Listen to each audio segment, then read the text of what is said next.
Politikam ištesėt pažadą, tai yra tikrai didelis džiaugsmas. Nes daugiau nieko nebelieka. Viskas daugiau dirbtina aplink. Nuotraukos pagražintos, muzika padailinta, viskas yra padailinta aplink. Ką tu ten įsijungi į telefoną, galvoji, kad čia tikras gyvenimas? Jeigu Žemaitaitis paskambintų Samui, sakytų, eik į kultūros ministrus. Kodėl mes taip nuvažiavom, kad mums tinka žmogus į premjerus teistas už korupciją? Melžėja ateis mums vadovauti kultūrai, o ten į krašto apsaugą dar kažkur ateis irgi kažkoks, tai ten kompiuteristas ar dar kažką pelę pabraukis ir viskas. Pamirštama, kad politikas ir visi kiti postai tai yra tarnystė. Čia buvau susitikus ten su meru, va čia pum tos problemos. Tu bent vieną sprendimą prašyk, koks, manai, va, yra idealus rezultatas va, šito kultūros protesto, koks jis turėtų būti, ką jis turėtų pasiekti. Ne ant tų šoko. Iš tikrųjų, aš jam galiu taip va, pasakyti tiesiai, ne ant tų užsišoko. Sveiki visiems, kas iš to grįžta. Ir aš be galo laimingas, kad, nes politikam ištesėt pažadą, tai yra tikrai didelis džiaugsmas. Ir pagaliau pažadas ištesėtas, Saulius Urbanavičius. Vienas iš tokių, kuris tesi pažadus, bet yra daug, kur netesi. Tai bet toks nedidelis, bet vis tiek, Saulius Urbanavičius Samas, pagaliau, kas iš to, aš kokias, 5 laidas iš 11 sakiau, kad mes būtinai pasikviesim. Galiu pagaliau, žiūrint tiesiai, padėkoti tikrai už tą gabaliuką, kas iš to yra mūsų pavadinimas, kas iš to yra daina, nuo kurios prasideda podcastas, kuris pasibaigia. Bet aš ir tada nuo to ir noriu pradėti. Dėkodamas, aišku, labai už tą paskolinimą, kartu už tą dainą gal paties ir paklausti, kaip gimė ta daina ir ką tie žodžiai reiškia. Ir aš kažkaip, man taip atrodo, ten yra daug tokio lietuviško nusivylimų, kad... Kaip gimė, tai sunku su tom dainom paaiškinti, nes tai yra vis tik toksai neracionalus dalykas. Tu nesisėdi ir nedėlioji čia. Va čia dabar taip padarysiu, anaip padarysi. Tai yra jausmų, pojūčių, 6 jausmo, 7, nežinau, 9, iš kur, iš žarnų, iš kosmoso nusileidžia. Įvairiai tos dainos ateina, jos susigroja, kartais susigroja beveik visa daina, tu tiesiog kažkokį transą papuoli ir ten viskas iš. Bet tai nereiškia, kad tai prieš tai tu neturi, čia kaip gimdymo procesas, kaip moteris nešioja 9 mėnesius, tai kai kurias dainas tu kaip vaiką nešioja 9 ir metus, kai kuriuos tekstus gimdai, o kai kuriuos iš karto, bet tai nereiškia, kad jeigu jie ir gimsta iš karto, iš tokio įkvėpimo, tai jie būna jau išnešioti galvoj. Tu visą laiką, 24 hours, tai kaip sakant, tu visą laiką tame. Tu kažką tai jauti, kažką galvoji, kažką filosofuoji ir tada kažkaip ateina laikas išreikštai. Tai čia išraiška, tiesiog išraiška, ką tu galvoji, ką tu jauti. O kas iš to, tai yra tiesiog filosofinis klausimas. Visą laiką. Kaip kartais aš sakau, dabar mes ten, žinai, be proto, šiam pasauliui, tada vienai buvo, dabar gali pasakyti, kad mes kaip iš proto einam, čia stengiamės, verčiamės per galvą, čia tas gyvenimo tempas beprotiškas, bet viską čia varai, bet kai tu atsisėdi, nusikalęs ir turėdamas, atrodo, jau viską, ir pavalgyti, ir šiltai apsirengti, ir namus, ir tą, ir aną, a kas iš to? O kas iš to žmogui? Čia labai dramatiška toks klausimas žmogui, nes taip, sakau, mes orientuoti mūsų visuomenė ir šitas pasaulis vakarietiškas orientuotas į pasiekimus. Turi būti kažkas visada, kažkur, turėti viską ten, spėti visus apkeliauti kraštus, viską pamatyti, toks kietas būti. Tik tai tada tave vertins. Bet po to ateina tokie momentai, kada tu tikrai paklausi savęs, ir ką? Gyvenimas jis toks yra. Atrodo, tu lipi į tą kalną ir matai viršūnę, jau atrodo užlipsi, o užlipi ten, atrodo, dar viena viršūnė ir po jos dar būti. Kol nenumiršti. Bet kartu gal irgi gerai iš savęs reikalauti, nebūti tokių, žinai, ameba. Bet man... Aš tai toks, jeigu ką, aš tai tas, kuris negaliu sėdėti. Man reikia eiti. Man atrodo, kad... Aš bent jau tą tekstą, kodėl mes kai išgirdom, čia idėja ta kilo, kodėl tai iš Kmitos filmo, kur aš žinau ir pačiam Šiauliai yra labai, labai brangus. Ir mumis tai pasirodė kaip labai natūralus klausimas podcast'ui, nes politikoje daug visko vyksta. Bet kas iš to? Ir kad nuleisti šiek tiek ir žmonėms paprasčiau tą paaiškinti. Bet jeigu taip nuoširdžiai klausant dainos, ten yra tokio daug nusivylimų. Ir kiek šitai dainai metų yra? 91 buvo ir išėjusio albumą Akli kariai. Tai va, jau kiek čia? Tai kaip man, tiek ir dainai. Beveik mes vienmečiai. Aišku, dar jinai gyva. Bet jinai yra aktuali šiandien. Nes šiandien politikoje yra daug to persikėlę žmonėm, to nusivylimo. Kad, kas iš to? Ir ne tik Lietuvoje, čia lygiai tas pats ir Europoje, kodėl ten balsuoja iš visokius radikalus, gal populistus, nes galvoja, kad jau jie gal ateis su sprendimu. Tu pats jauti tą, kad jinai laisvai galėtų būti himnas ir šių dienų? Aš, kai tu išleidi dainą, kai tu ją paleidi, tai jinai gyvena savo gyvenimą. Ir jeigu tau pavyko parašyti tokią dainą, kuri yra universali ir nėra tik tai, kad aš tave mylėjau, tu manęs ne, nors tai irgi labai universalu, žinai. Tai visiems aktuali, bet kai tu gilesnės dainas rašai, pas mane nėra tokių dainų, aš tave mylėjau, tu manęs ne. Taip visos yra su filosofiniais klausimais, su kažkokia žmogiška drama ir tragedija, nes aš šiaip iš tų prigimties, matyt, kaip menininkas ir man kažkaip rūpi gilesni dalykai negu tik tie paviršutiniai šitie santykių žmogaus vienas su kitu reikalai. Ir tada, kai jeigu ta daina gyvena ir aktualizuojasi kiekvienam, tau vienaip girdi tekstą, kitas kitaip girdi tą tekstą, tai čia yra, man kaip menininkui yra labai gerai, todėl kad aš nerašau tiesiogiai. Niekada aš nesakau, kad ta daina reiškia būtent tai. Vis tiek tas tekstas, jis yra poetiškas. Tai yra poezija, nėra tiksliai, kad tas puodelis baltas, bet jisai baltas. Ne, tu sakai kažkaip tai kažkas iš molio, iš vandens, kažką tu darai poetiškai ir tada jau kiekvienas pamato kaip nori. Ir jeigu tai ir atranda prasmę kiekvienam laikotarpiu ir kiekvienai kitai kartai netgi, aš rašiau apie mūsų kartą. Bet pasirodo, kad tai universalu. Mes lygiai taip pat buvom tuo metu nusivylę, ne tik nusivylę, mes tiesiog kalėjime gyvenom. Mes užaugom, gimėm kalėjime ir nesitikėjom, kad iš viso įmanoma laisvė. Nes tada netrodė, kad šitas monstras iš vis tu galėsi vaduoti šito. Tos molinės kojos yra. Tai neįmanoma atrodė. O kada Samas patikėjo? Kada Samas patikėjo, kad bus jau tuoj Lietuva laisva ir tada gal kada Samas įkvėpė tos laisvės, taip sako, dabar aš tikrai gyvenu jau pagaliau laisvoje Lietuvoje. Aš nežinau, aš jau kai studijavau, aš nebijojau nieko. Nors ten grasino išmesti, išgrūsti mane, išgrūdai, kai išleidom tą pirmą pogrindinį albumą, mane tada KGBistai pagavo ir man baigėsi, aišku, dar visai gerai, ne į kokį durnyną, dar kažkur tai ir nesuriš, bet išgrūdo į armiją, nes šiaip tai iš aukštųjų neimdavo, sovietiniais laikais. Išgrūdo, tipo, mes tave čia perauklėsim, žinai, aš labai gerai atsimenu, rusiškai pasakė, tai čia тебе перевоспитаем.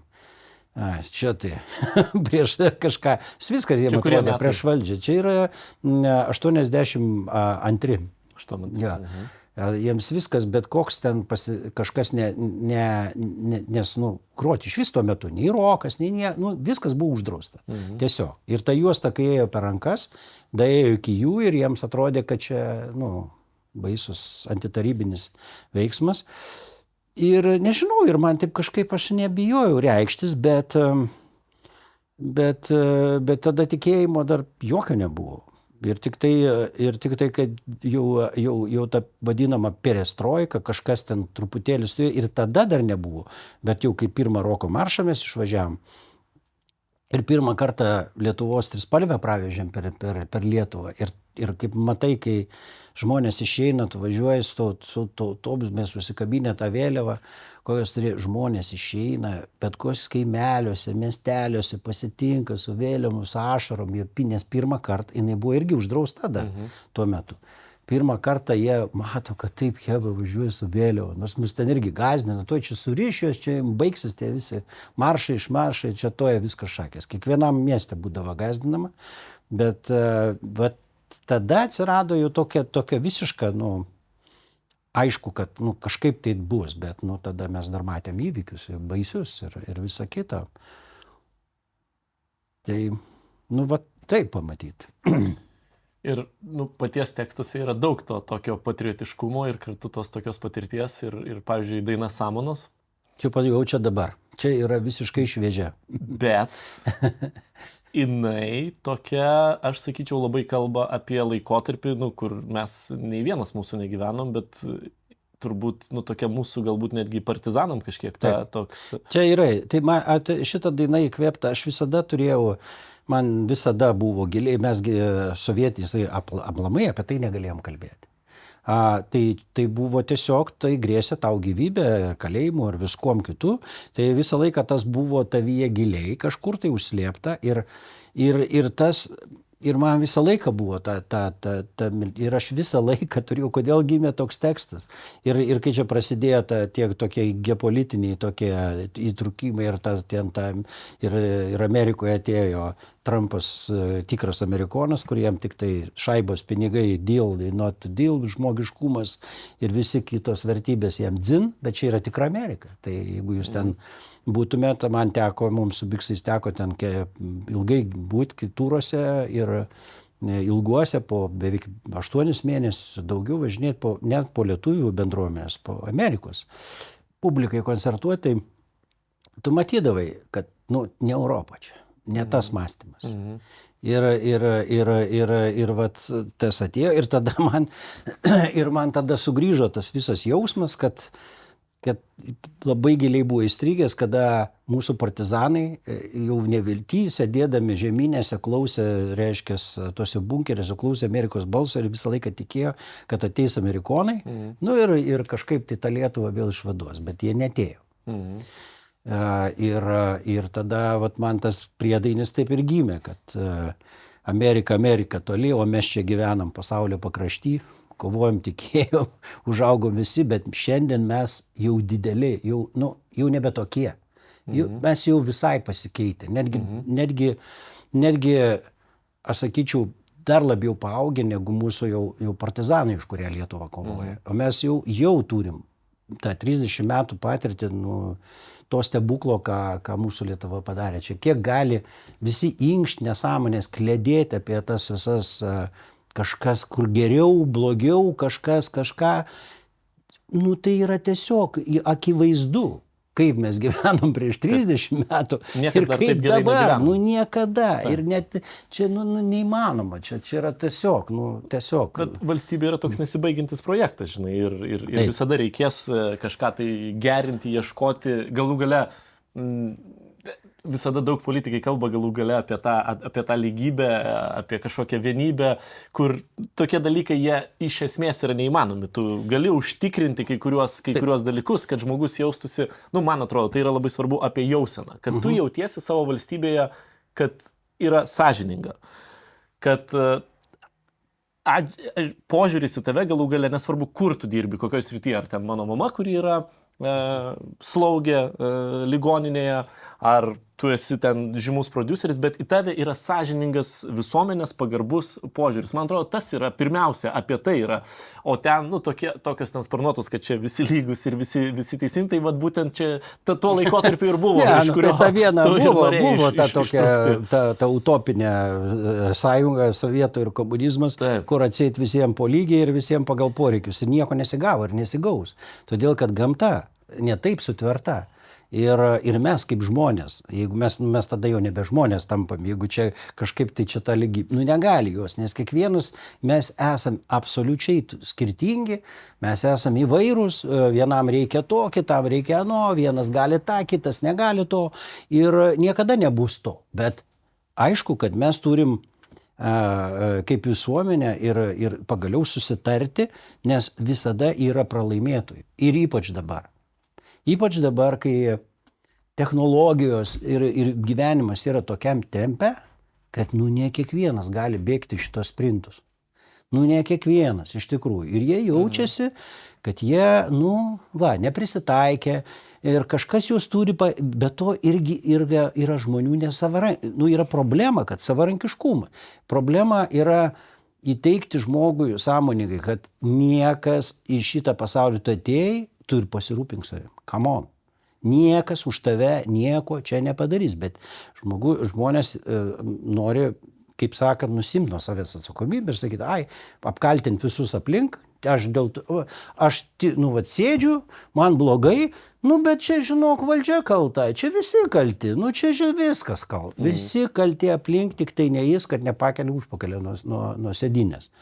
Nes galimybių dabar, tai yra visos galimybės, prašau, daryk, netingėk, daryk ir tu viską galėsi pasiekti. Bet dėja, žmonės yra va tokie, šiaip iš principo žmonės, prigimties tinginiai. Ir yra tas noras nukirsti kampą, jeigu stadione bėgu ir niekas nežiūri, tai kirsti kampą. Bet tai irgi natūralu, žinai, nes taip yra ta mūsų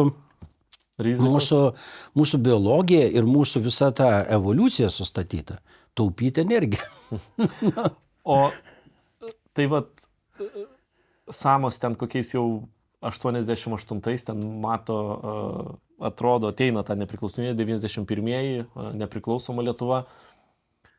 Pats turėjai kažkokį įsivaizdavimą po 30 metų, kokia ta Lietuva bus ir jis atitinka kažkiek tai, kas yra šiandien?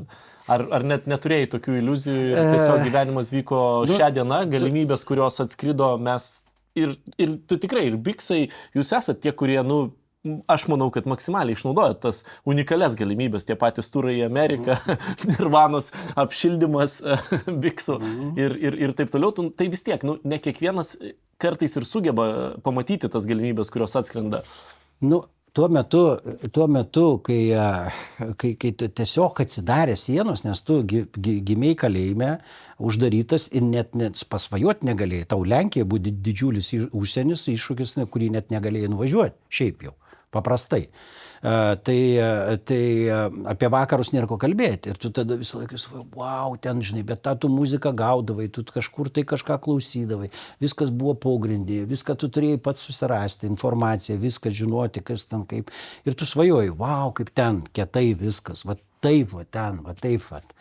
Ir tada tu gavai tą langą, skylę ir kažkaip išnešė viskas. Ir mes buvom kaip ir pasiruošę, ta prasme, mūsų muzika buvo tinkama vakaram. Mes negrojam tos tokios, kaip čia pasakyti, tokios jau grinai, lietuviškos aplinkai skirtos muzikos, kuri ten, žinai, Lietuvai faina, viskas okei, bet vakaram tai, kas, neįdomu. Tai mes buvom visiškai, kaip sakant, ant pačio to, kad net galėjom su vakarietiškom grupėm ne tik kad konkuruoti, bet ir duoti kaulus. Ta prasme, būdavom, jie kaip čia taip gali būti, iš kažkokio, tai čia zooparko ten, nes jiems, ta Lietuvos iš vis nieks nežinojo vakaruose. Mes į vakarus važinėjom, nieks nežinojo. Ne vakarų Vokietijoje niekas visą laiką rašydavo ant plakatų Udas Asar, mes ten visai kariaudavom, kad Lituanija rašytų, aš ten kiekvienam koncerėkiau, kad mes iš kur, bet tai jiem nieko nesakė, nes istorija net nebuvo vadovėlėsiu, kas ten tokia yra Litaujant. Niekas nežinojo. Tai tekdavo visą laiką įrodinėti, bet mus nešė dėl to, kad mūsų muzika buvo būtent koja su vakarietiška ta visa muzika. Tai tas mums pasisekė ir mus nešė tą bangą. O kad ir tada tu, mes ten nuvažiuodavom iš to mūsų lagerio, kur tais laikais visgi dar magnetofonas, kasetė, dar kažkokie tai, tiesiog paprasti buitiniai reikalai buvo kažkas. Tai ten tik vakaruose galėjai nusipirkti, pas mus nebuvo. Arba tai buvo kontrabandiniai, arba kažkokie iš po stalo. Nieko nebuvo. Tai ten atvažiuodavau, wow, žinai, kaip kietai viskas, ką. Ir ten grįždavai su markėm ar ten doleriais į namus, tai jau čia buvai, wow, jau milijonierius. Tai tuo metu mums buvo labai, toks visiškai kitas, mes beveik būdavo jau pačiam pike, kaip 93-ais, kokiais 4-ais, kai jau mes būdavo tokiu momentu, kad mes Lietuvoje būdavom keletą mėnesių, kaip kokie jūreiviai, tik pailsėti, o tada į turus išvažiuodavom po Europą, po Prancūziją buvo didžiuliai turai, mes turėjom jau ten ir visą vadybą, ir visus kontraktus pasirašę. Po Amerikoje 8 mėnesiai ant ratų ir po visą iškoncertuotą visur. Ir gyvenam kaip jau tikra vakarietiška grupė, kuri varo ir visur, koncertuoja, daro. Ir jau angliškus albumus pradėjom leisti. Tai tada, ir tada ta Lietuvoje, tu grįžti, ir matai, kad, biški kažką, bet, toks, buvai, jau truputėlį priekyje, kaip sakant, O dabar aš tiesiog, su kiekvienais metais, su viskuom, tiesiog, taip džiaugiuosi, tai kas esam Lietuvoje, ir taip, gali netgi pasididžiuoti. Nes buvo metas, kadangi aš su prodiusavimu dirbu ir kiekvienais jau daugiau negu 20 metų jau, ir važiuoju visą laiką į Kanus, kur buvo visi sąskrydžiai mūsų, visos medijos, televizijų ir viso pasaulio, ir matau, kaip keitėsi per tuos metus požiūris į Lietuvą. Tai mes buvom tokie East European ir visiškai niekam neįdomus. Ir tokie, ką čia, su jais net nėra ką kalbėti. Čia buvo gerus, nežinau, iki pas kažkur tai tas lūžis įvyko po pandemijos, nežinau, šiaip tai didžiausias lūžis įvyko būtent, kaip bebūtų skaudu, per Ukrainos karo pradžią. Staiga pasikeitė požiūris į Lietuvą, nes mes tokie buvom, kad čia kažką jie ten loja, ten kažką patys rusai yra ir jie ten tegu neaiškina čia, žinai, mums kaip čia kas yra, žinai, nes jiem vis tiek nesupranta, kad mes net ne slavai ir ne dar kažkas. Ir tada toks lūžis įvyko ir ne tik dėl to įvyko toks reputacinis lūžis, kad tai, ką mes šnekėjom, tai tiesa. Ir atsirado tokia pagarba šitoj vietoj, bet ir mūsų verslas, ir mūsų visi Lietuvos pasiekimai, jie pradėjo spindėti ir dabar sakau, kai ateini Kanuose, aš po tas pačias kavinės žinau, kad visur, kur tik būnu, tai kaip žiūrėjo tada padavėjas ir kaip jis dabar žiūri, kai tu pasakai from Litauen arba Lithuania. Viskas, visiškai kitas požiūris. Ir jie iškart, okei. O anksčiau,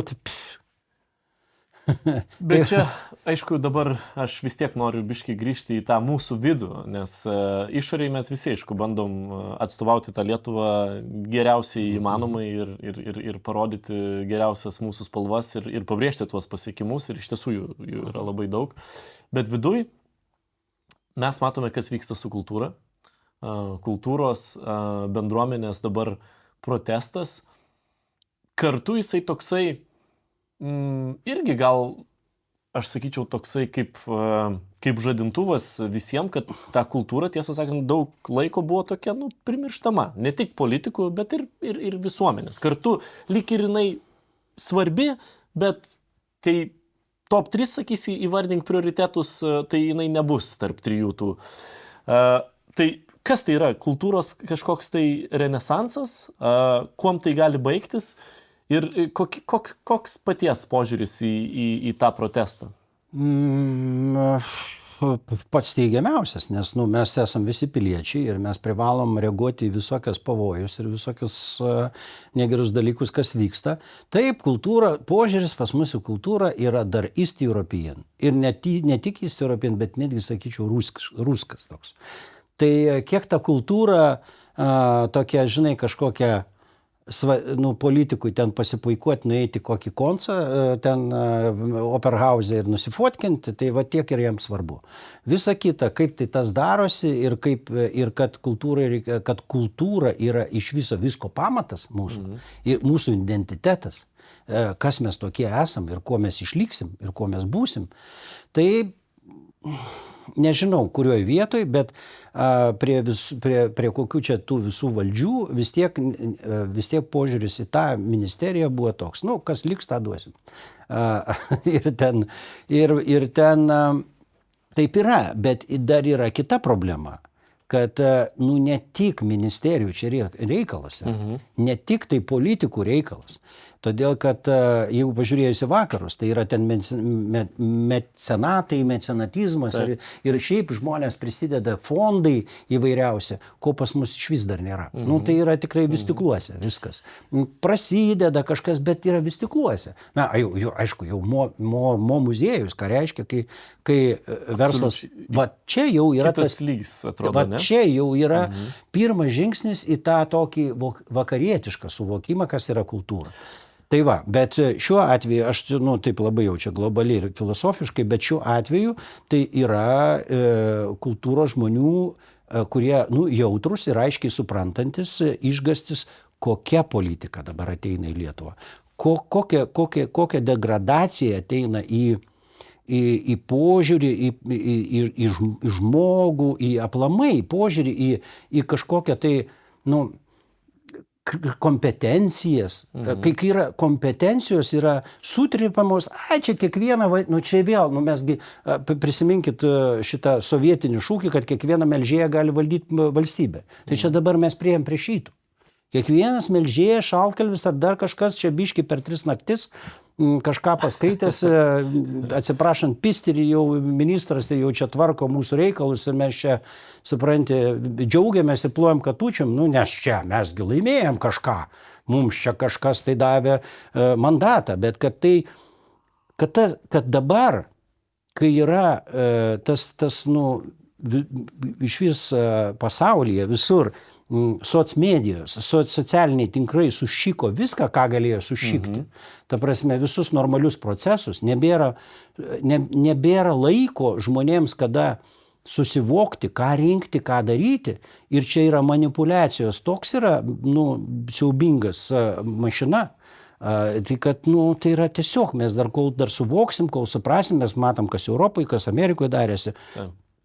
Pas mus kas darosi, visur, Rumunijoje ir visur mes matom, kas darosi, ką daro šita technologijos, jos įsikišo į mūsų gyvenimą pačiu grubiausiu būdu, mes net nespėjom priprasti, susivokti. Iš pradžių mums buvo faina, mes čia nutraukytėm dalinamės, mes čia labas, va čia, žinai, kada nori susiradai paną, kada nebenori, pametei, čia kažką kitą, čia tik tai manipuliuoja tais dalykais, faina. Bet kita dalis. Tai visa yra propaganda ir visi visų nedraugiškų valstybių ir visokių ten, ką daro Rusija ir ką daro Kinija ir Šiaurės Korėja, kur sėdi dirba hebras šimtais karių ir rašo visus dalykus. Ir kokios ten investicijos eina, tai kad sumanipuliuoti mumis. Ir ką mes turim. Ir dabar tada tie žmonės, kurie biški jaučiasi čia pralošę šitam, biški mažiau kažkaip prisitaikė prie šito tokio skubaus ir greito gyvenimo, nėra tokie, jie ieško kaltų. O kaltus labai lengva parašyti, taigi šitie kalti. Ir čia iš visi kalti. Landsbergis pavogė viską. Viską konservatoriai sušiko. Tiesiog kaip mantrą kartoja. Tai žmonėm, mes žinom, kas yra melo technologija. Milijardą kartų pakartos ir tau kažkur nusės smegenyse. Ir jau tu būsi visas toks užkrėstas to virusu.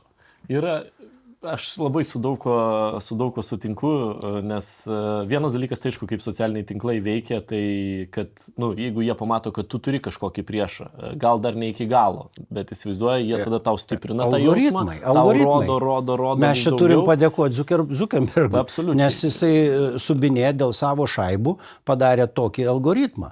Kad ta prasme, kuo daugiau neigiamo, tuo labiau keliama, tuo labiau, o jam yra klikai, jam reklaminiai pinigai. Jo esmė, jam visiškai neįdomu, kad mes kuo ilgiau būtume ten. Ką mes ten darysim, jūs kuo ilgiau būkit, nes aš tada galiu parduoti reklamas, parodyti, kad ten vidutinis lietuvis ten praleidžia 9 valandas. Kai ten kažkokiam, nežinau, ten portalę skaitydamas žinias, praleidžia ten 1. Ir jam dar geriau, kai yra užmetama ir sakoma, kad tie visi portalai jums meluoja, o čia aš jums vienas atskleisiu neregėtą faktą. Ir dėl tų manipulacijų irgi vienas įdomus dalykas, man atrodo, kad dažnai netgi tie politikai, jie nesusimasto, nes čia mes turim tokių veikėjų, kurie bando lygioje vietoje, kur žmonėm ten visiškai nekliūnantis klausimas. Nu, pavyzdžiui, vat, Ukrainos vėliava, solidarumas su Ukraina, kabo ta vėliava ir atsiranda toksai, kuris bando ten merkantiliškai, žinai, čia parodyti, kodėl čia jinai turi teisiškai kažkokius tai argumentus. Ir jis, kai paleidžia ten tokį postą, sakykime, ir tas postas sulaukia ten labai daug reakcijų, tos reakcijos, kai kurios jos gali būti visiškai netikros, būtent iš tos pačios Rusijos boto. Tai jis užsimotyvuoja pats, po to galvoja, va, čia yra mano tema, aš šitą temą... Mane čia palaiko. Taip, mane čia yra palaikymas ir aš čia varysiu toliau. Ir tas prasideda valties siūbavimas, blogiausia, aišku, kad pas mus daug tada atsiranda tokio palaikymo tam vietoj to, kad mes turėtume, žinai, kaip valstybė tą tokį tvirtesnį stuburą ir požiūrį, mes pradedam lūžti, pradedam abejoti. O gal tikrai čia, žinai, kad ta vėliava kaip solidarumo simbolis kabo, čia, gal čia labai blogai. Ir pradedam dar... Ir įsivaizduot, kad čia yra mūsų pagrindinė šiandien valstybei problema. Ir dar pradedam ten kvaksėti, kad čia demokratija, kažką, kai yra tiesiogiai priešiškas veiksmas prieš mūsų valstybę, prieš mūsų greunantis mūsų pamatus ir visus dalykus. Ir čia šitoj vietoj pradedama kvaksėti, o čia ir demokratija, visi čia gali pasakyti. Tai čia yra mūsų problema didžiulė. Ir ta pati mūsų Europą, senutė, kuri kankinasi dabar užsileidus ant galvos visą šitą tą manipuliaciją ir dabar teks išmokti atsakyti už savo veiksmus žodžius, nes dabar kaip ir leidžiama celofanam, šudanam ir visokiem mėšliam dergtis ir vaidinti čia demokratiją. Tai čia vat yra problema, nes teisėsauga neveikia, nėra atsakomybės už žodį ir daug dalykų. O dabar, Arlauskui teks atsakyti už žodžius pinigais. Yra precedentas. Čia aš tą dažnai sakau, kaip demokratijai, kurios pagrindinė kaip ir vertybė yra žodžio laisvė ir demokratijos pats principas laikytis taisyklių, laikytis visuomenės normų, kaip save apginti nuo tų, kurie tiesiog bukai laužo tas taisyklės, per jas važiuoja kiaurai ir kaip demokratijai save apginti, čia bus didelis iššūkis. Čia didžiausias iššūkis mums. Bet aš dar norėčiau vis tiek grįžti prie to mūsų kultūros protesto, nes Marius Ivaškevičius, jis tokią labai provokuojančią pasakė frazę, apskritai tokią, kad, ką mums tie politikai vos, ne? Kad aš sukūriau viską ir pasiekiau be jokių, man nereikėjo jokių kultūros ministrų. Jo tokia buvo žinia. Koks paties požiūris? Samas irgi turbūt be kultūros ministrų ten ir į Amerikas važiavo ir visur ir Rolling Stone studijose ir įsirašinėjo ir ten nebuvo kultūros ministro. Taip, ir daug. Ir mes patys mokam užsidirbti pinigus ir mums nereikia kažkokiu tai ten fondų ar dar kažko, bet mes čia turim sustoti ir paklausti. Gerai, alio. Jeigu nebūtų aplamai netgi tų varganų kultūrkių mūsų, kur ten kažkas susirenka, ten kažkokie etnoansambliukai, kur ten mums atrodo jau ten, Jėzus Marija, jau ten nusenę, nukvakę ir gal jau čia nebe modernų ir nebe kažką. Jeigu nebūtų viso, jeigu nebūtų dainų šventės, jeigu nebūtų chorų, jeigu nebūtų visų kitų dalykų, koks Ivaškevičius užaugtų? Kas čia užaugtų? Ką mes turėtum? Mes tik ant tų pamatų, ant tų varganų kultūrkių pamatų, ta prasme, ant tų žmonių, kurie vargsta ten už tą mizerną atlyginimą, jie visą laiką, kultūros darbuotojų atlyginimai yra žemesni už bet kokius, už Maksimos pardavėją. Ir jeigu jie ten nesistengtų, kažką nedarytų, tai mes tiesiog būtume, tuščioj vietoj. Nes taip nėra, taip tu negali atsisėsti ant piedestalo, jau užaugęs, jau kažką padaręs ir aiškinti, kad man nieko čia nereikėjo. Visko tau reikėjo. Nes tu kultūrą gauni su mamos pienu ir su pirma kultūrkė nuėjimu į pirmą renginuką, ar kažkokio tai ten darželio dainų konkursėlį, ar ten kažką tai, ar ten, žinai, piešimą ant asfalto, kai aš atsimenu piešiau, ar dar kažką, tai visų tų pradžia, visą šitą struktūrą mūsų, visą tos mažus kultūrinius reiškinėlius, juos reikia palaikyti, juos turi palaikyti valstybė, mes, visa visuomenė susimetę, todėl kad šita kultūra neišgyvens. Jeigu pop dabar dainininkas, dar kažkas, jisai gali, jam čia, ir dzin, žinai. Ką čia tas kultūra protest, kai aš renku čia arenas, man čia dzin, žinai. Aš čia pinigus susidirbau ir tralelė, žinai. Bet jeigu nebus to pamato, nes visi pamiršta, kad jie buvo maži, jie augo čia, gimė ir tie pamatai jiems susidėjo į jų galvas ir visur kitur. O tik po to jie tapo kažkuom. Ant kažkokio pamato užaugti reikia. Ir išlaikyti mums tą dainų šventės, kas yra tiesiog neįtikėtina. Pasaulyje yra tik 2 valstybės, kurios, dvi šalis, kurios tai turi. Tai daugiau niekur nėra to. Tai yra mūsų unikalus dalykas. Ir daugybė unikalių dalykų juos reikia išlaikyti. Nes jie komerciškai nenaudingi. Šis kultūra komerciškai nenaudinga. Ten ir mesgi nesakom, kad pop muzika čia yra kažkokia kultūra. Taip yra kultūros dalis, bet jinai yra komercinė. Jinai gali gyventi, o visa kita ne. Tai todėl aš manau, kad bet kokia gerbianti save visuomenė ir valstybė privalo normaliai žiūrėti šitą reikalą. Kita vertus, yra aukštoji kultūra, kad ir mūsų paskutiniai kūriniai, kurie pasaulyje ima aukščiausias vietas, ir mūsų opera ir visa kita. Tai jie negali išgyventi. Juos mes turim išlaikyti ir turėti, ir simfoninius orkestrus ir viską. Tai yra padorios ir normalios valstybės ženklas.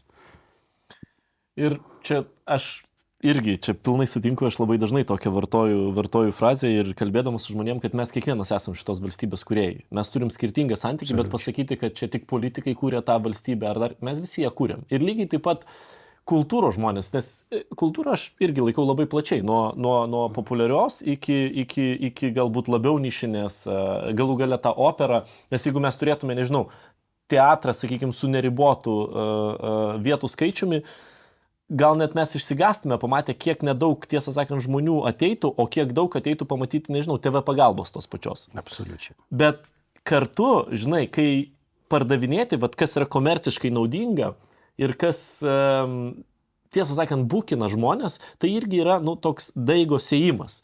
Viena yra, kai mama galbūt kažkokiam regione, ten, nežinau, Plungės rajone, dar kažkur turi galimybę nuvesti vaiką į pianino pamokas, o kita, kai tas vaikas auga televizorių žiūrėdamas. Ir gerai, jeigu pavyksta išsivaduoti iš to televizorių, bet tai irgi yra daigas, kuris yra sėjamas, kuris auga ir po to ateina toks Žemaitaitis ir jis nuskina tą užaugusį rezultatą. tą protesto, kuris sako, kad čia niekas man nieko nedavė ir niekas manim nepasirūpino ir iš vis čia viskas yra blogai, o va pasižiūrėkit, ten Baltarusijoje pigus cukrus. Tai prie ko aš lenkiu, kad tas santykis mūsų irgi, man atrodo, labai svarbu susimastyti su valstybė ir tą produktą, kurį mes pagaminam, tai jį irgi vartoja. Ir aišku, faina gaminti greitą maistą ir už ko brangiau parduoti. Bet tada klausimas, ar liks ten toj valstybei kažkas, bet to tokio komercinio intereso. Bet žiūrint į šiandien dieną, Lietuvos tie pasiekimai, netgi mūsų galų gale tos pop scenos ir panašiai, tau atrodo, mes pajudėjom labai smarkiai į priekį, mes esame, tokiam pike šiuo atveju, ar vis dėlto labai smarkiai atsiliekam. Ir aš noriu, kad vieną dalyką, man pačiam asmeniškai labai įdomu ir aš noriu iš profesionalų išgirsti. Jessicos Shy fenomenas.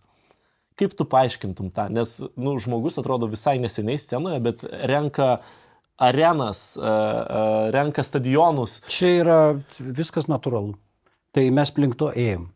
Kadangi mes įsteigėm mamą, aš vienas steigėjų esu, ir darom jau 15 metai ir labai aišku ir aiškiai matom, kaip visas mūsų muzikos, visas tas šou verslas užaugo per tą laiką. Jis tiesiog akise užaugo, atsimenu, pirmą mamą ir kas dabar darosi ir koks mūsų... Aš mažą žiūrėdavau Radio Centro apdovanojimus, atsimenu. Jo, buvo tokie, visi, matai, numirė mama liko.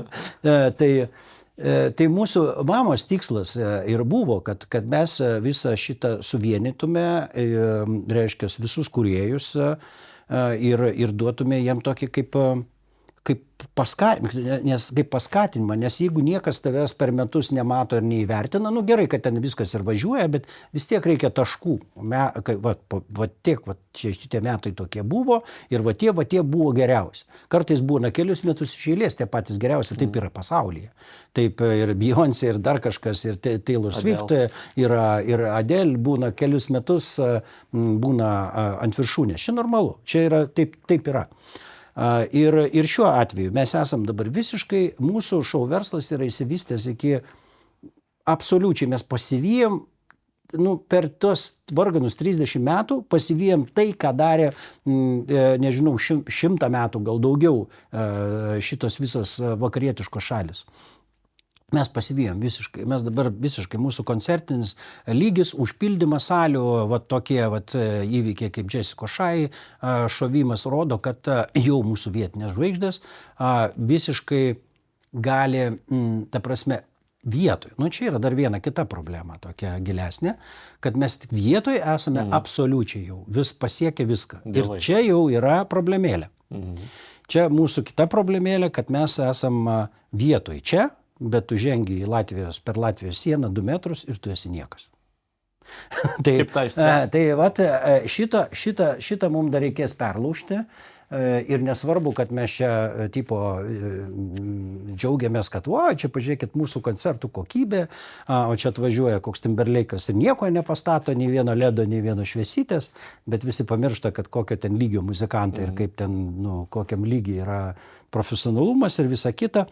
Tai čia toks mūsų tik pasipuikavimas. Bet tai kas tu esi? Timberlake'as yra visam pasauliu. O kas tu čia esi? Kas tu esi Latvijoje arba Lenkijoje? Niekas, nulis. Ir va čia mums yra didelė problemėlė, kurią nežinau, kaip reikės įspręsti. Ir čia ilgas darbas ir kelias. Nes pavyzdžiui, Latvijai kur kas geriau, nors pas juos šita industrija netokia, tokių koncertų vienas kitas tai gali sau leisti.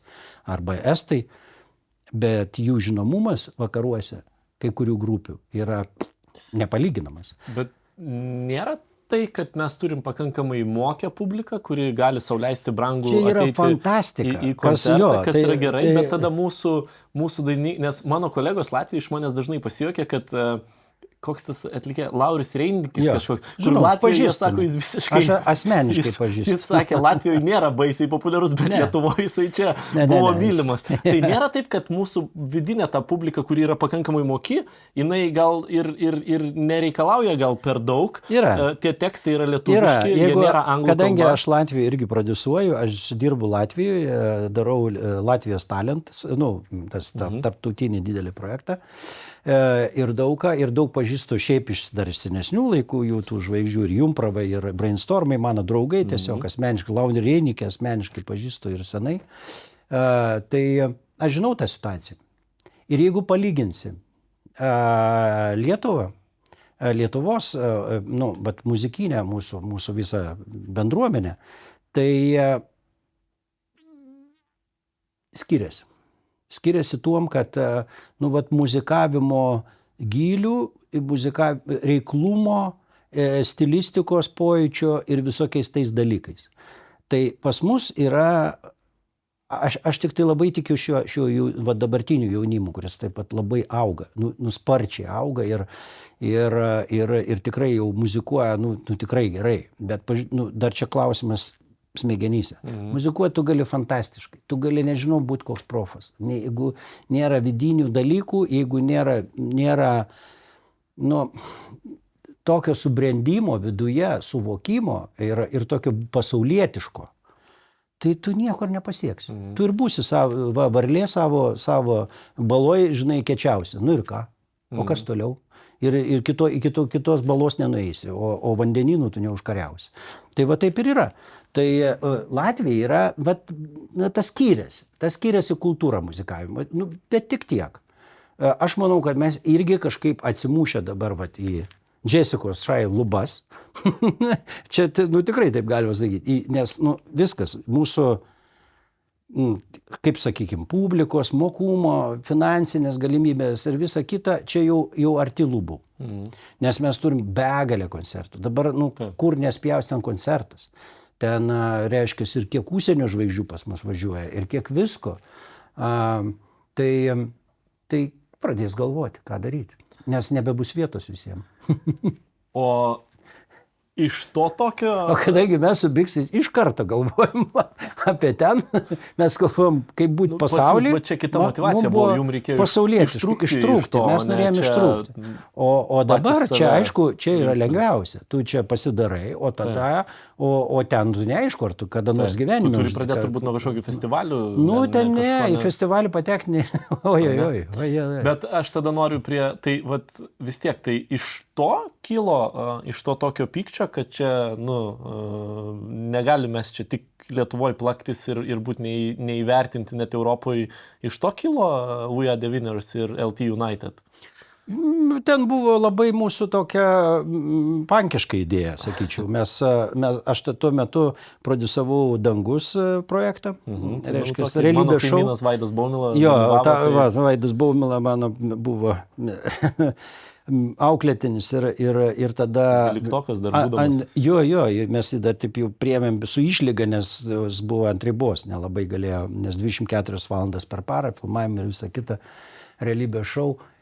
Ir tada Andrius buvo pas mane dirbo, kaip mokytojų vienu iš. Ten daug dirbo pas mane žvaigždžių, ir Selas, ir kas ten, ir Kernagis, amžinatelis, ir Šapras, ir daugybė visų.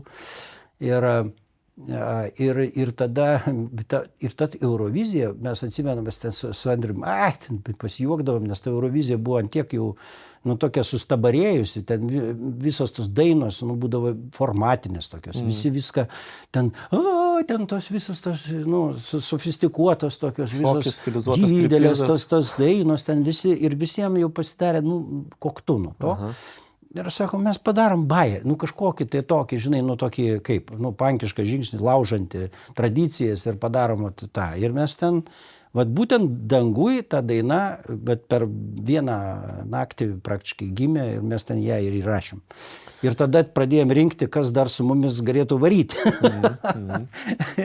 Ir tada Andrius pasiėmė Lukošių ir Eimą ir tada sakom, Dievarą pasiėmėm, dėl kokius prancūziškai moka. Ir tada sakom, reikia Gražuolę dar mum vieną, kad kažkokį taip moterim būtų. Tai Markę tada. Aš paskambinau Markę, sakau, varai, varom. Tai tada jums beje žiauriai nepasisekė, nes Eurovizija laimėjo būtent labai nestandartinė grupė ir vieni man, aš asmeniškai dar iki šiol įsiminusi, nes laimėjo Lordi tada. Jo. Tikrai metalą, tą heavy metal, hard rock nuleisti į tokį lygį buvo tikrai, jie buvo fantastiški. Taip. Bet aš aišku svajočiau, kad kažkada tai tokia Lietuvos rinktinė susiburtų krepšinio ir ten, nuo Jasikevičiaus iki Kleizos ir Sabonio ir sužaistų, bet jie nebegali dėl savo amžiaus. Jūs galit, dar gali LT United išbėgti į aikštelę? Mes dabar juokiamės, kad čia dabar 20-metis kitais metais ir mus čia visi visai bado, sako, tai padarykit kažką, čia tada kaip kažką. Manoma antrą kartą padaryti kažką. Aš manau, kad antrą kartą neįlipsi, į tą pačią upę neįlipsi ir čia būtų nesąmonė.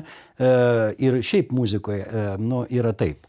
Arba tu pagauni tą, arba tu jauti tą vaibą, vibraciją, kad dabar laikas, arba kažkas tau šauna tokią idėją, kurią tu patiki ir tada eini. Bet jeigu tu to neturi, tai dirbtinai tu to nepadarysi. Tai yra iš karto garantuotas fiasko.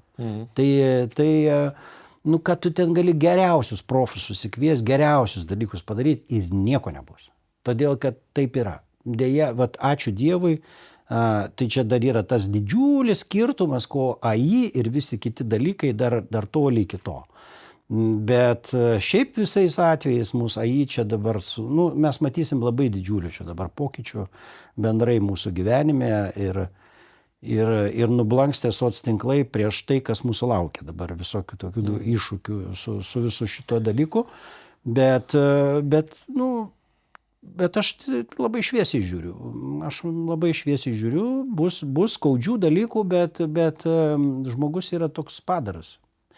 kuris prisitaikys. Jisai prisitaikys, mes atpažinsim AI per sekundę, kas yra dirbtina ir netikra. Nu, tai va čia dabar labai bus didysis va šio amžiaus kova tarp tikra ir netikra. Nes reikia suprasti, kad mes kaip bevadintume jį dirbtiniu intelektu, kas yra nesąmonė, nu, mes jį sužmoginam, o ten yra tiesiog šalta skaičiavimo mašinka, tik tai su didžiulė gale. Ir jinai nieko nekuria. Jinai tiesiog suskaičiuoja tą variantą, kuris, jeigu taip supaprastintai, tą variantą, kuris daugiausiai tikėtinas. Tai tik tai tiek. O mes čia priemam, kaip nežinau, kažkokį tai čia mūsų partnerį, žmogų ar dar kažką, įsivaizduojam, kad jis čia kažką tai padarys ir pakeis. Nu čians. Nors muziką dabar daro, jeigu jūs paimsit programėlę, geriau už žmogų. Kai kurios dalykus jisai daro, wow, žinai, tu negali patikėti. Bet jeigu ilgiau pabūsi su tuo, paklausysi. Man dušios ten trūksta. Ne, tai va čia tą ir sakau. Tai tu dariau, bet greitai tu nebesuprasi. Jeigu neturėsi įsilavinimo, nebūsi specas, tu jau nebeatskirsi. Ir jau dabar neatskiri. Pažiūrėkit, Spotify jau klaidžioja šimtai dirbtinių AI grupių, į kurios turi milijonus perklausų. Ir žmonės jau tiki tom. Ir ten yra visiškai vat šito silicio berniukų, visų tų technologijos chebros, kuri neturi jokių moralinių normų, jokių tenai vertybinių įsitikinimų, jiems šaibos, daugiau niekas jiems, ir kaip čia užgeneruoti pelną, tai jie va tos dalykus sugalvoja. Ir dabar prašau, tu sugeneravai grupę, sugeneravai dainas, niekam mokėti nereikia. Niekam nieko. Ačiū, viso gero. Ir viskas jiem keliauja. Va čia yra, va tas yra, va tokia dabar, taip daug muzikantų pasaulyje, didelių ir kūrėjų yra, nu, tokiam šoke. Ir dabar išgyvena tokį šoką, nes, nu, išvis, tu AI tai per 3 sekundės padaro. Tu dainą kartais rašai, nu gerai, kartais dieną, o kartais dar ir rašyti ją reikia, kartais metus ir taip toliau. Nu, tai tas greitis visai ne tas. Kaip užvers per 3 sekundės parašytom dainom ir žmonės... Bet gal kaip tik pradės ieškoti ir vertinti tai, kas tikra. Todėl, jeigu pastebit, dabar vis daugiau žmonės eina į koncertus. Ne taip anksčiau būdavo lengvai prisikviesti koncertus. Dabar eina, nes reikia gyvo kontakto. Nes daugiau nieko nebelieka. Viskas daugiau dirbtina aplink. Nuotraukos pagražintos, muzika padailinta, viskas yra padailinta aplink. Ką tu ten įsijungi į telefoną, galvoji, kad čia tikras gyvenimas? Čia šūdas. Ten viskas yra padailinta, pagražinta, tau parodomas labai mažas. Pamakliavota, viskas yra apgaulė tiesiog. Nu viskas, bet žmogus toks taiks, jam svarbu, kad nenervintų, kad jam būtų ramu, vat jam. Tai kaip tik, man atrodo, kai nervina, tai tas ir užkabina tie, bet grįžkim prie tikrų daiktų.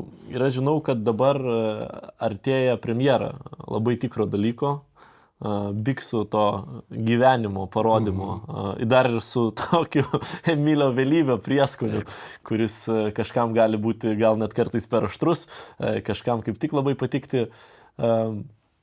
Porą žodžių apie tai, jau mes vis tiek į pabaigą, bet man vis tiek labai smalsu, gal ne per daug, bet gerai, aš iš tikrųjų labai pakviesčiau visus pasižiūrėti ir jau lapkričio 14 bus visose kino teatruose. Labai džiaugiuosi, kad Emilis Vėlyvis ėmėsi šitos istorijos, mūsų istorijos, tai čia Biks grupės istorijos, bet aš sakyčiau, kad ta istorija ne tik apie mus. Čia iš tavęs atėjo idėja, kaip čia taip, jūs mes kažkaip, mes esam, va taip paraleliai kaip menininkai, draugaujam ir žiūrim, jis paimdavo Biks muzikos į savo filmus, jisai buvo toks kaip ir fanas Biksų ir buvo tokia istorija, kad, reiškia, čia buvo Berlyno sienos griūtis 30 metų, šventė vokiečiai ieškojo, kas su kuo, darė toks Deutsche Welle tokios reportažus iš žmonių kitų kraštų, kurie buvo tuo metu, kai siena griuvo. Ir jie susirado mane, nes mes tada su Biksais koncertavom tom dienom, kada buvo Berlyno sienos griūtis. Berlyne? Jo, Berlyne, vakarų Berlyne. ir mes koncertavom, buvo Berlin Independence Days, vadinosi festivalis, kur buvom pakviesti su daugybė užsieniečių grupių. Ten beje ir Nirvana vėliau koncertavo, ir Pink Floydai, ir kas tik tai nori, ir U2, ir daugybė grupių buvo po visą miestą, ir aikštėse, ir klubuose, ir mes ten koncertavom klube su amerikiečių grupė Kopernikus. Ir jį radiją transliavo. Tada, nežinau, kuri ten, ar Vakarų Berlyno radija, ar Deutsche Welle ta pati, ir įrašė mūsų visą koncertą. Ir įrašė į daugia kanalį magnetofoną, kur yra, atskirai kiekvienas instrumentas, reiškia, šitos juostos gali išleisti albumą. ir mums, tada atsimenu tas vokietis, Geschenken, jums žinai, mes galvojame, kur mes kyšim, Lietuvoje tokių magių nebuvo. Mes ubagai 89 metais, kas Lietuvoje, viena įrašų plokštelių studija buvo. Ten buvo magija, bet ne tokia. Ir tada, ir mes sakom, nereikia, mes ir palikom tą juostą. Ir tada, kaip padarė pas manim interviu, jie matė, kad tokia grupė koncertavo, surado mane čia kažkokio būdu žurnalistai ir padarė interviu ir tada paieškojo po archyvus ir rado tą juostą. Sako, gal jums reikia? Sakau, aišku, duoti, siūskit. Ir jie atsiuntė tą juostą. Ir mes žiūrim, kad po 30 metų viskas, jinai gyva, jinai nesubirėjus, nieko, galima, o kaip mes ten grojam, paklausom, viskas good. Ir susiradau dar tą magiją, kaip tik irgi Vakarų Berlyne dar buvo, tokia studija, kuri turėjo tų senesnių aparatų. Ir ir mes išleidom iš to albumą. Bigs Berlin 89, žinai. Ir tai, kaip mūsų ta istorija, kaip mes griuvo siena, o mes įrašėm pirmą savo albumą, atbulinė data. Nes iki to mes jokių albumų neturėjome. Mūsų pirmas albumas buvo 91, o čia 89. Ir šiaip įrašų neturėjom, ten vos vieną kitą dainą. Nes tai buvo beprotiškai brangu, nesuvokiamai brangu tai padaryti. Ir tada su ta istorija, kai iškylo į paviršių, sako, čia wow, kokia istorija. Ta prasme, grupė, ne viena grupė pasaulyje tokios istorijos neturi, kad po 30 metų išleidžia savo pirmą albumą dar tokiam įvykį, kaip Berlyno sienos griūtis. Čia yra toks, amžiaus įvykis. Ir tada, čia reikia kiną daryti. Kaip mes grįžtam ir dar kas, ir tada mes susirandam tą patį klubą. Pasirodo, jis nenugriautas, jisai išlikęs po šiai dieną, nes tada jisai buvo pats kečiausias Vakarų Berlyno džiazo klubas, toks nemažas, ir jisai po šiai dieną veikia. Kai mes jiem parašėm, ir paskambinome, kad mes taip ir tokia istorija, visi tie, wow, geras, tai sako, darom koncą dabar, po 33 metų, tą pačią dieną. ir tą patį mėnesį, tą pačią dieną. Ir mes padarėm.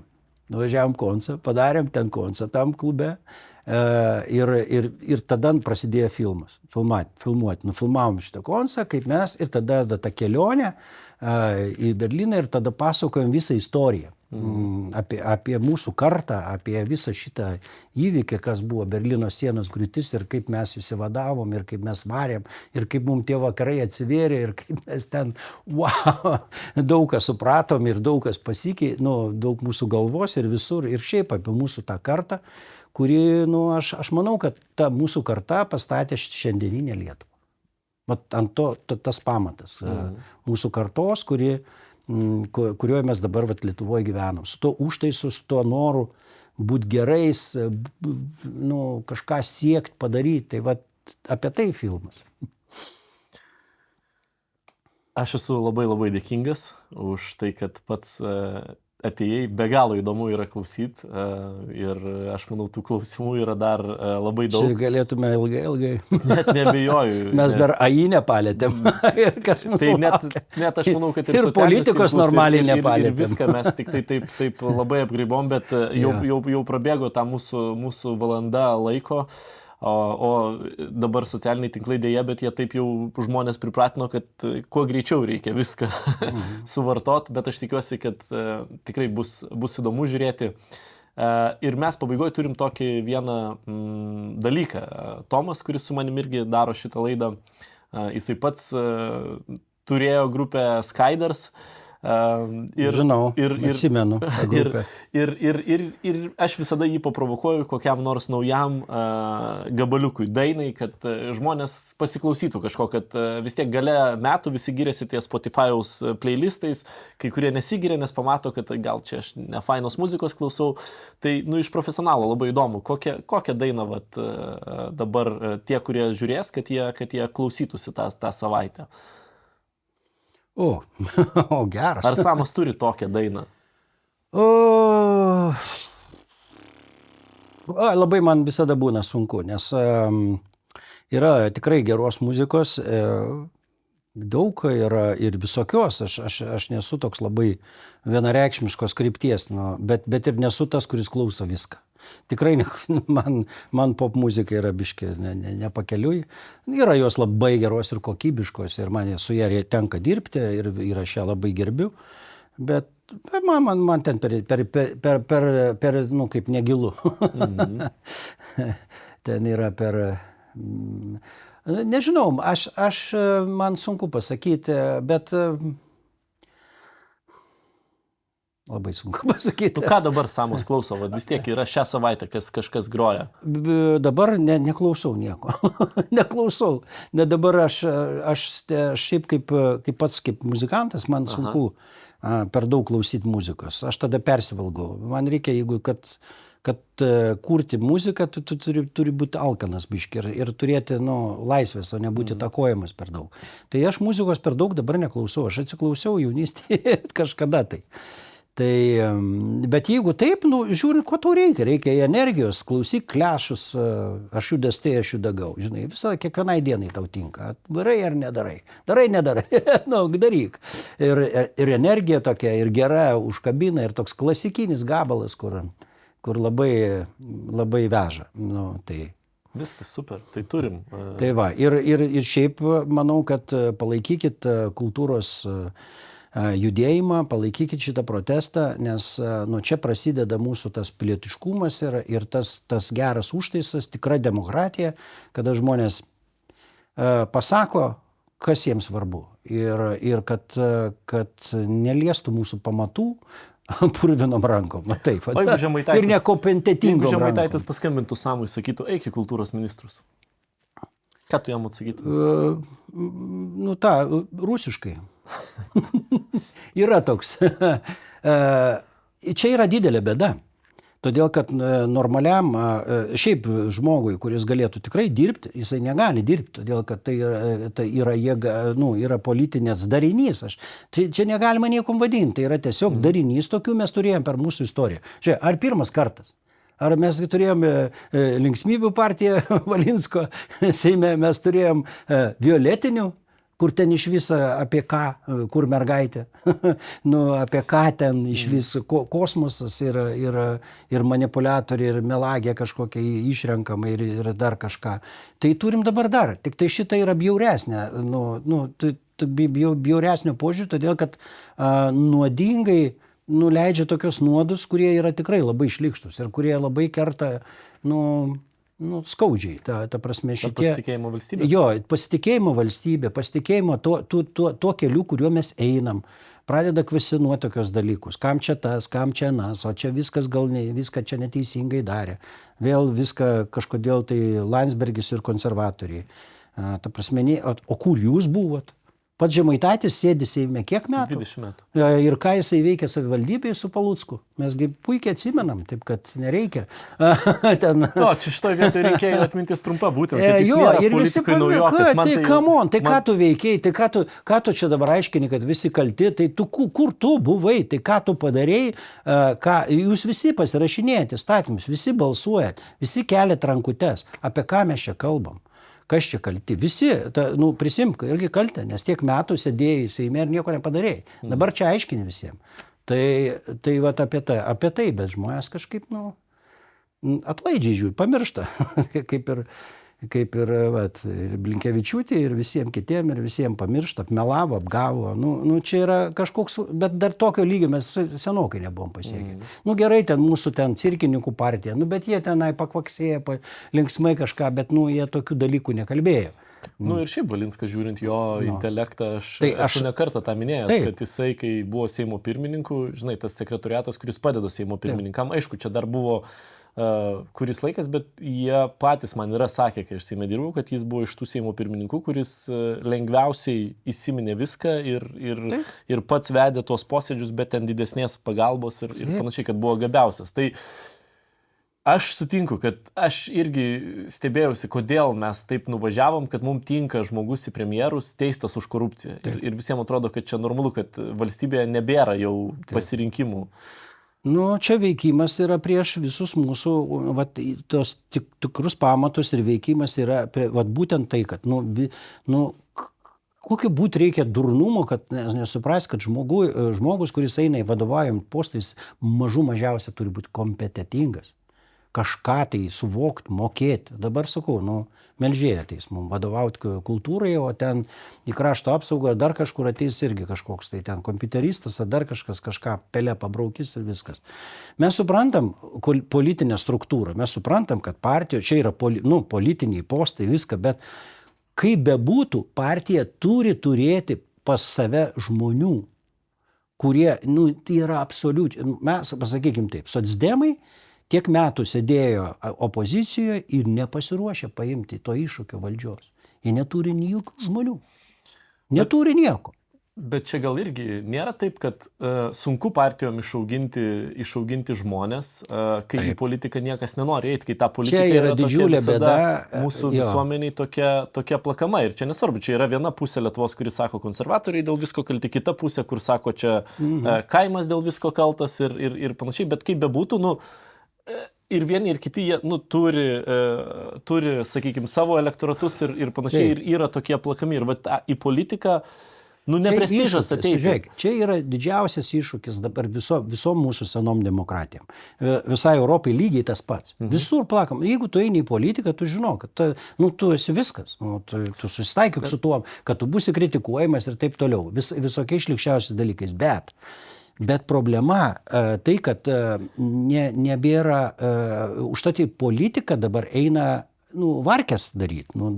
Visokie, kad kažką čia nėra taip, kad mes tikimės, kad idealus kandidatas pas mus ar ten į politiką atėjęs, ypač dabar, kai vis tiek visi ten ir jaunystę turi ir kažkur gal vakarėliuose dalyvavo studentų ir panašiai, kad jis turi būti kažkoks, tai nežinau, iš Šventos Marijos prasidėjęs ir prie Neries surastas nekaltas. O tada, žinai, ir vertinami poelgiai, kurie nebūtinai turi nieko bendro.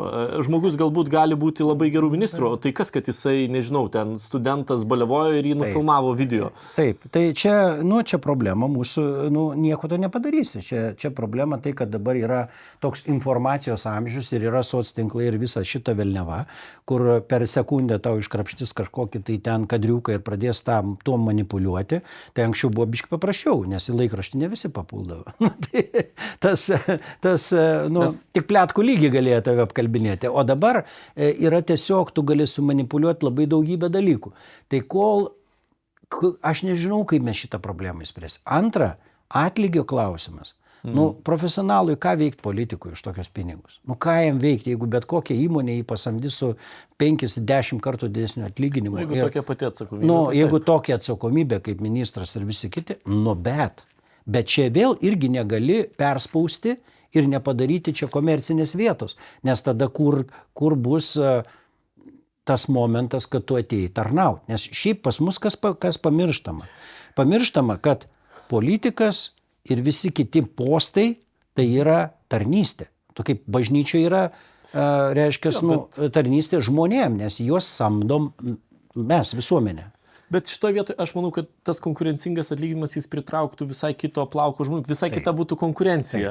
Nes tvarkoj, galbūt dėl to atlyginimo, jeigu jisai didesnis, turėtų galimybių ten kovoti ir visiškai ten kažkur tai, žinai, neprofesionalus ten, kaip tokia yra politika, kad jinai visiems suteikia galimybės visiškai ten naujas, gal neturintis patirties ir galbūt profesionalas, kuris matytų, kad mano atlyginimas ten galbūt sumažės dvigubai, bet jis nebus toks, kad aš negalėčiau visiškai išgyventi. Taip. Tai, bet čia aš manau irgi sudėtinga tema. Sudėtinga tema, nes jeigu ir pažiūrėtume senas demokratijas, Europos šalis, tai ten irgi neblizga tie atlyginimai ir prezidentų ir visų kitų, nėra ten visiškai čia komercinė vieta. Tai čia bus sunku, bet aišku, jie turi būti irgi adekvatus. Čia normalu. Tai čia mums visos visuomenės, visų geranoriškų politikų susitarimo reikalas, bet mes turim dabar politikui daugybę negeranoriškų, daugybę egoistų, kurie atėjo ir čia prasidėjo labai nuo pandemijos laikų tas stipriai užaugo, todėl kad nesiskiepysiu. Nes aš jau čia, žinai, manęs čia nelieskit. Visi kiti tegų, o aš jau čia jau toks va. Čia yra baisus egoizmas, baisus toks nesuvokimas, kad visi mes gyvenam bendruomeniai. Ir tu atsakingas už savo artimą. Ir kur čia krikščionybės visos tiesos.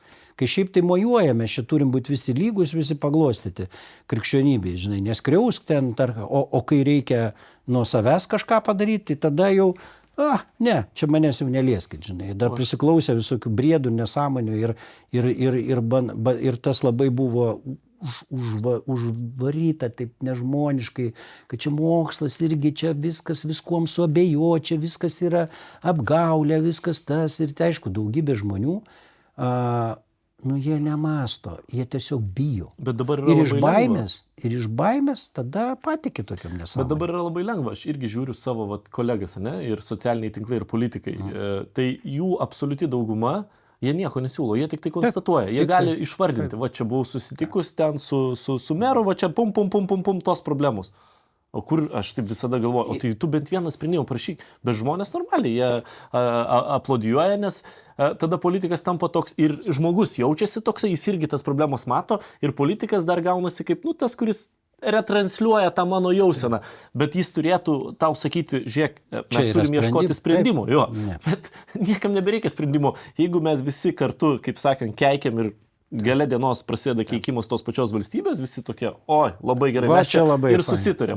O sprendimų nėra ir stovim vietoj. Ir viską, aišku, žinom, kad Landsbergis ir konservatoriai kalti. Viskas, daugiau ir viskas, ir jiems visiems viskas gerai. Ir nuo to atrodo, kad jie pavalgė, kad problemos įsisprendė ir kad viskas. Jie tada, o tas vėl ant žirgo politikas varo ir toliau mėšlą pila ant visų. Deja, ir mesgi taip čia yra sunkiai sprendžiami dalykai, jie sprendžiami, yra ir kita pusė. Vat pažiūrėkit, kai kultūros bendruomenė paėmė ir pasakė ne. Ne visi tokie, nes dažnai, kai užpuola va šitą visą ta tokia kaip lavina šito ir tas, ir trolių, ir tų visų netikrų dalykų ir visko, kaip užpuoja ir jie transliuoja tą žinutės, kad čia viskas down, čia viskas blogai, čia kur tą Lietuvą nuvarė, viską išpardavė, kažkas nesąmonė, kliedė kažką ir visiems atrodo, kaip baisu. Bet yra kita pusė. Yra kita pusė, kuo daugiau, kaip sakant, vis tiek mes tam balansė, tas injanis mūsų šitam pasaulyje yra, juoda, balta ir vis tiek atsvara turi būti. Ir ačiū Dievui, kad žmonės imasi iniciatyvos ir kultūros bendruomenė pasako, viskas, yra taškas, mes taip nesutinkam, taip nebus. Koks, manai, yra idealus rezultatas šito kultūros protesto? Koks jis turėtų būti? Ką jis turėtų pasiekti? Jis yra tikras ir todėl jis toks atrodo, jis neartikuliuotas, taigi ne politinis judėjimas. Kultūros asamblėja, ta vadinama, čia nėra politinis judėjimas. Tai yra kultūros žmonės susivienyje tam, kad pasakytų, ne, mums taip netinka, šitie žmonės neturi būti kultūros ministerijos vadovauti. Tai negali būti veidas valstybės kultūros. Taip, ir veidas, Tai labai neaišku, kur tas nuplauks ir neturi, turi būti, nes kitu atveju pavirs politiniu judėjimu. kita nauja partija ar kažkom. Gal taip ir įvyks, ką mes nežinom. Tai buvo, prašau, va, su Valinsko chebra ar dar su kažkom pavirsta. Iš kažkokių judėjimų atsiranda nauji dalykai. Tai ir duok Dieve, nes ten yra daugybė atsakingų, šviesių, išsilavinusių žmonių, ko mūsų politikai dabar be proto trūksta. Dabar mes matom, kas sėdė Seime. Jėzus Marija. Apsaugok mus Viešpatie nuo kai kurių. Ten yra košmaras. Tai prasme, aš nekalbu ten per gaila man savo liežuvio. Ir dėl to aš labai džiaugčiausi, jeigu taip atsitiktų. O dabar tiesiog tas viskas važiuoja ir važiuos, nes tie nenusileidžia, jie irgi nenusileis. Ir dabar kitaip nebus. Kol kas matau, kad čia bandoma, žinai, taip patogiai patylėti ir tikintis, kad čia gal nusiramins tą kultūros bendruomenę. Absoliučiai. Ir čia, žinai, nes aš matau, kad nieko nevyksta, realiai išvadų jokių nepadaryta, kandidatų net nesiūloma. Žemaitaitis šlykščiausiai transliuoja, kad mes čia vis tiek valdom. Ir bet kad gal čia jis kaip tik tiesą pasako, kur socdemai gal ten išėjo ir pabandė čia nuraminti, žinai, kad mes čia jau tuoj perimam, o jisai išėjo ir tiesą pasakė, kas perima, tai niekas jūs čia nieko neperimėt. Iš kur jūs čia sugalvojot? Tai mes matom, kad čia ištisai meluojama. Komunistiškai, žinai, apgauti eilinį kartą, žinai, pažiūrėkit, dar yra kitų problemų ir gal čia tie kultūros žmonės, žinai, vis tiek turi darbus, išsivaikščios į darbus ir čia nelys prie mūsų. Nes jie matuoja viską taip, kaip jie elgtųsi. Ne ant tų šoko. Iš tikrųjų, aš jam galiu taip pasakyti tiesiai, ne ant tų užsišokot. Šį kartą jūs jau ne ant tų užšokot. Nes melui yra ribos. Ir kiek jūs čia galite muilinti, nieko nepavyks. Ta prasme, užteks čia jėgų, ką aš matau ir žinau tos žmonės ir bendrauju ir pats palaikau visom keturiom. Ir ta prasme, ir čia taip paprastai nesibaigs. Ir niekas čia nepamirš nieko. Nes, tai yra ribos, yra peržengtos ribos. Tai viskas. O dabar jau pamatysim, kaip toliau bus. Gerai, aš dar kartą dėkingas. Pamatysim, kaip čia iš tiesų toliau bus. Kas iš to bus. Aš tikiuosi, kad tiesą sakant, tai bus šioks toks irgi kultūros iš dalies renesansas, galbūt permąstymas, kad tai yra vis tiek mūsų valstybės pagrindas ir dažnai tas pagrindas buvo ignoruojamas, paliekamas lygiai taip pat tiem kultūros žmonėm ir panašiai. Ir kiek apie tos kultūros namus, kalbant apie tos mokytojus, kiek jie savęs aukojo, atidavė. Ir ten, kaip aš visada sakau, laimingi yra tie vaikai, kurie randa tą mokytoją, kuris pasiryžęs tai aukai. Bet ar tikrai turėtų tas mokytojas tiek aukotis, gal jam turėtų būti sąžiningai atlyginama už tai. Todėl taip ir paprasta žiūrėti, nes ten dirba žmonės, kurie aukojasi, kurie nėra tokie savanaudžiai. Ir tada, taip pasiaukos. Ką jau čia juos žiūrėti? Bet tikėkime šį kartą. Ne, šį kartą aš manau, kad rezultatas bus. Skambutis ir varpas čia rimtas nuskambėjo ir skambės. Ir taip, kad jeigu jie nesitikė, kad čia nuramins, užliuliuosi, čia papasakos, kad atlyginimus pakelsim ir čia viskas, čia ne apie tai.